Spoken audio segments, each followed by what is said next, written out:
जय श्री कृष्ण। मैं श्रीमद्भागवत पुराण से सुखसागर नामक ग्रंथ से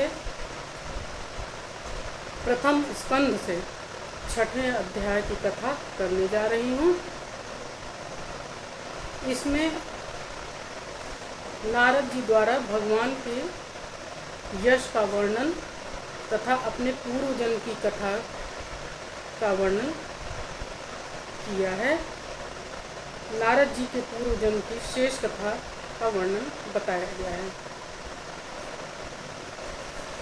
नारद जी के पूर्व जन्म के शेष वृत्तांत का वर्णन।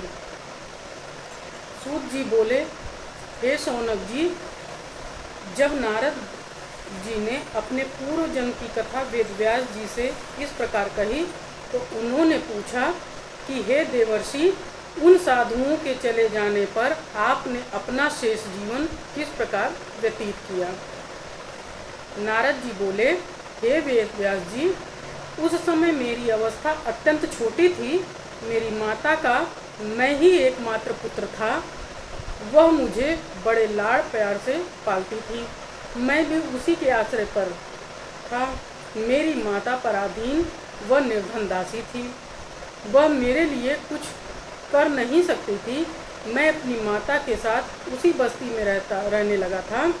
एक दिन सांप के काटने से मेरी माता का देहांत हो गया। मुझे माता की मृत्यु से तनिक भी दुख नहीं हुआ। उसे भगवत इच्छा समझकर मैं प्रसन्न ही हुआ और फिर उत्तराखंड की ओर चल पड़ा। हे व्यास जी, उत्तराखंड की ओर मार्ग में अनेक वन पर्वत आदि को पार करने लगा।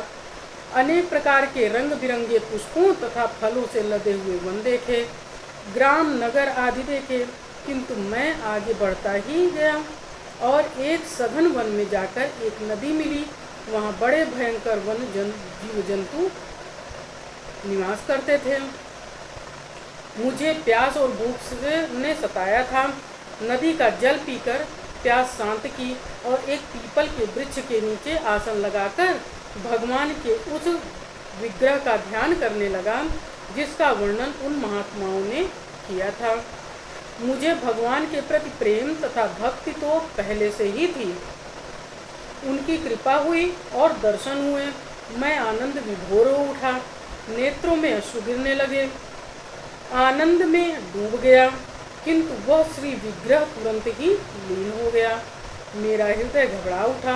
मैं बार बार उन भगवान की श्री विग्रह के दर्शन का प्रयत्न करने लगा, किंतु अतृप्त सा ही रह गया। बार बार लालसा करने लगा। तब भगवान की मधुर वाणी हुई कि हे भक्त, तुझे इस जन्म में मेरे साक्षात दर्शन पुनः नहीं मिल सकते हैं। एक बार दर्शन हो गए, इस जन्म में तू मेरा भजन करते हुए अपना जीवन व्यतीत कर। तब दूसरे जन्म में तुझे मेरा परम पद प्राप्त होगा और मेरा पार्षद बनकर रहेगा। मेरी कृपा से तो तू अपने उपार्जित ज्ञान को कभी नहीं भूलेगा। मेरे प्रति यह प्रेम कभी नहीं टूटेगा। तुझे अपने इस जन्म की स्मृति सदा बनी रहेगी। इतना कहकर भगवान चुपचाप हो गए।